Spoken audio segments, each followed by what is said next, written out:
শেখ মুজিব সম্পর্কে এখন আমরা যেসব শুনি, আসলেই কি তিনি এরকম মহামানুষ ছিলেন? একদমই না। Mujib Saab went for Bakshal, which means one leader, one party, one country. Sheikh Mujib এদেশের রাজনীতিতে সামনে থেকে নেতৃত্বে আসে মুক্তিযুদ্ধ শুরুর ঠিক আগ মুহূর্তে, আরো সুনির্দিষ্ট করে বললে 7ই মার্চ থেকে। যখনই এদেশের মালিক হবার চেষ্টা করেছি তখনই তারা আমাদের উপর ঝাঁপিয়ে পড়েছেন। আবেগী বাঙালি 7ই মার্চের ভাষণের উত্তেজনায় ভরপুর দু একটি লাইন শুনে মনোমুগ্ধ হয়ে যান, কিন্তু এটা ছিল মুজিবের মহা প্রতারণা। তবে ওই সময় রাজনীতিবিদেরা ঠিকই বুঝেছিলেন মুজিব জনগণকে ধোঁকা দিয়ে এখনো পাকিস্তানের প্রধানমন্ত্রী হবার স্বপ্ন দেখছে। জনগণের প্রতিনিধির কাছে ক্ষমতা হস্তান্তর করতে হবে। আমরা শেখ মুজিবের সাথে রাত 1টায় দেখা করি তার বাসায়, এবং তাকে পরিষ্কার বলে আসি যে আপনি পাকিস্তানের রাষ্ট্রপ্রধান বা প্রধানমন্ত্রী হন, এটা আমরা চাই না। 7ই মার্চের পর থেকে বাঙালি সেনাবাহিনী, পুলিশ সকলেই বিদ্রোহের জন্য প্রস্তুত ছিল, কিন্তু মুজিব কালক্ষেপণের মাধ্যমে পশ্চিম পাকিস্তান থেকে সৈন্য মজুদের সুযোগ করে দেয় পাকিস্তানিদেরকে। অথচ 7ই মার্চ স্বাধীনতার ঘোষণা দিলে 25শে মার্চ গণহত্যা চালাতে পারত না।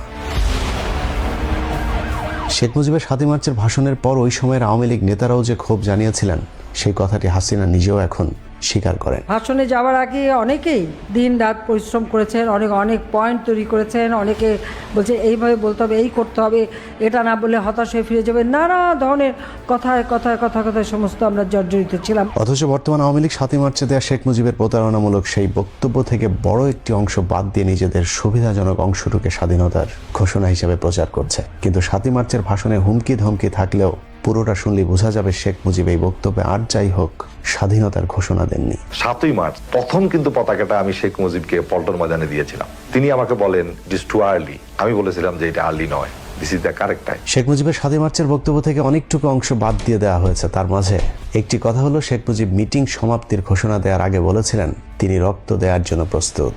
যে রক্ত দিয়ে আপনারা আমাকে একদিন জেল থেকে বার করে নিয়ে এসেছিলেন, এই রেসকোর্স ময়দানে আমি বলেছিলাম আমার রক্ত দিয়ে আমি রক্তের ঋণ শোধ করবো, মনে আছে? আমি রক্ত দেওয়ার জন্য প্রস্তুত। আমাদের মিটিং এইখানেই শেষ। আসসালামু আলাইকুম। 7ই মার্চ রক্ত দেওয়ার শপথ করে আসলেও শেখ মুজিব আর রক্ত দেননি। মুজিব তো দূরের কথা, মুক্তিযুদ্ধে মুজিবের পুরো 14 গোষ্ঠীতে একজনও শহীদ নেই।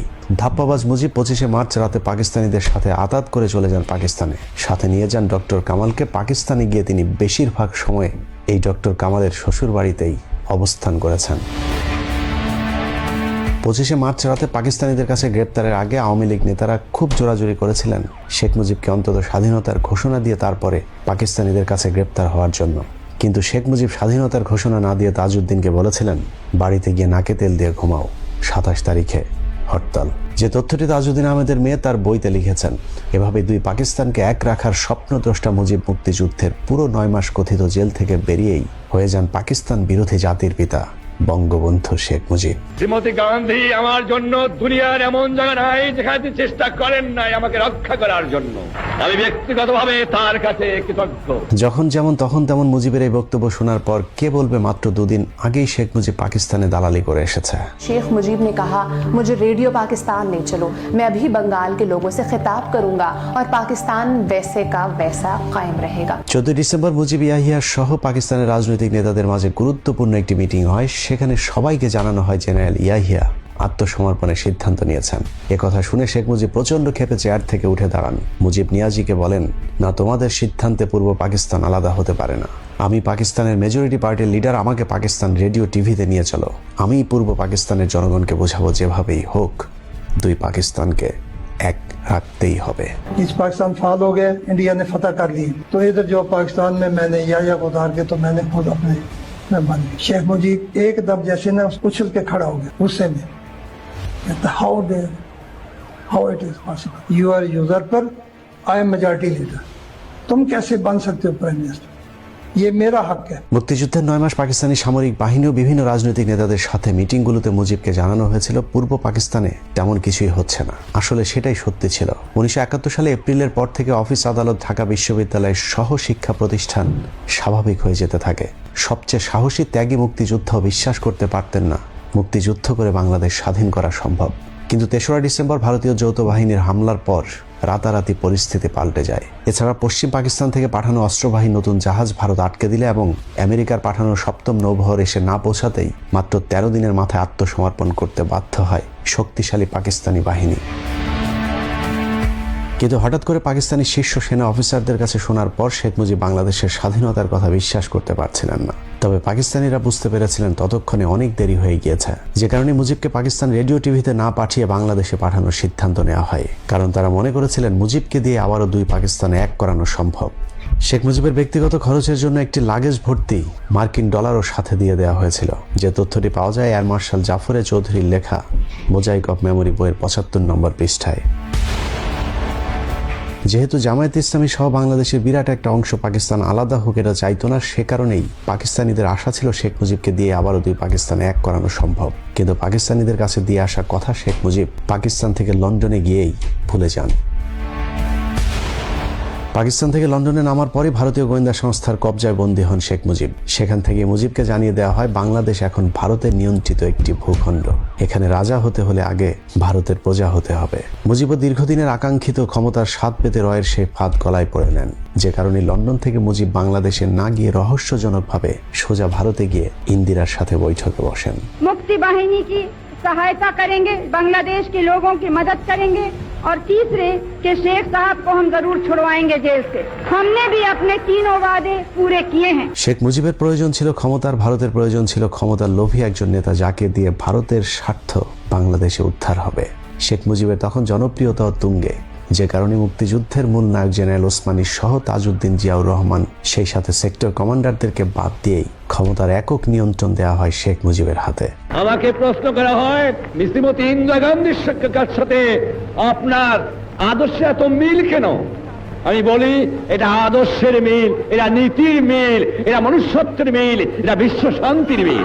একজন মানুষ কতটা ক্ষমতার লোভী, ক্ষমতার জন্য কতটা রাতারাতি পরিবর্তন করতে পারে তার চরিত্র, সেটা শেখ মুজিবের 1972-এর 10 জানুয়ারি থেকে পরবর্তী কয়েক মাসের কার্যক্রম দেখলেই বোঝা যাবে।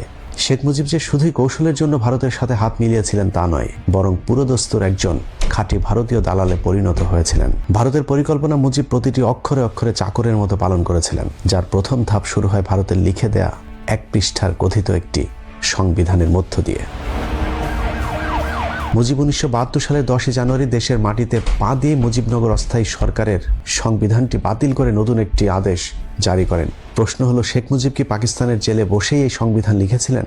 আসলে 1 পৃষ্ঠার ওই সংবিধানটি শেখ মুজিবকে ভারত থেকে হাতে ধরিয়ে দেওয়া হয়েছিল।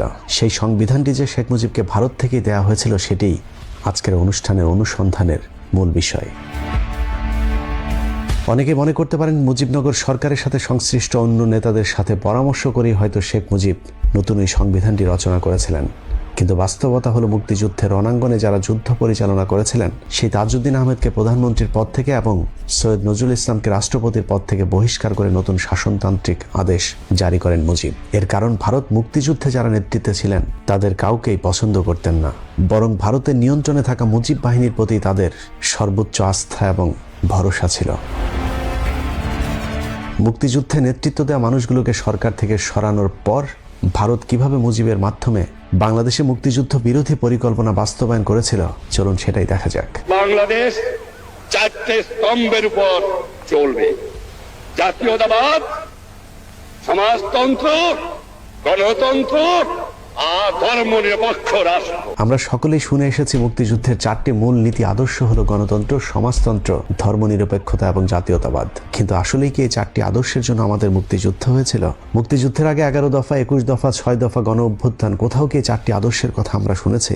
আসলে এই 4টি আদর্শই ভারত থেকে আমদানি করা।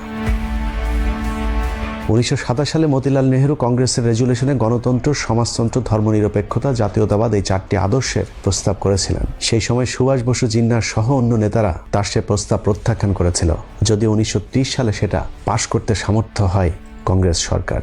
রহস্যজনক সেই 4টি আদর্শকে শেখ মুজিবের হাত দিয়ে হুবহু ভারত বাংলাদেশের মুক্তিযুদ্ধের আদর্শ হিসেবে চালিয়ে দেয়। অথচ মুজিবের ভাড়া করে আনা ওই সংবিধানের জাতীয়তাবাদ ছাড়া বাকি 3টি আদর্শই মুক্তিযুদ্ধের মূল আদর্শের সাথে সরাসরি সাংঘর্ষিক। এর মধ্যে হাত লাগাতে পারবে না, এটা সোজাসুজি আমরা করব। আর আপনারা জানেন আমি সোজা মানুষ, সোজা কথা বলি, যা বলি যেটা বুঝি সেটা বলি এবং সেটা করি। ওসমানীকে পর্যন্ত মন্ত্রিসভা থেকে বাদ দিয়ে দিয়েছিলেন শেখ মুজিব, কারণ মুক্তিযোদ্ধারা ছিল মুজিব বাহিনীর বিরোধী, যে কারণে ভারতের অনুগত মুজিব বাহিনীর বিরোধিতা করা কাউকে মুজিবের সরকারে রাখতে দেয়নি ভারত। এভাবেই ভারতের প্রেসক্রিপশনে ভারত বিরোধীদের শায়েস্তা করে শেখ মুজিব তার ক্ষমতার স্বাদ পূর্ণ করেছিলেন। আমার জীবনের স্বাদ আজ পূর্ণ হয়েছে।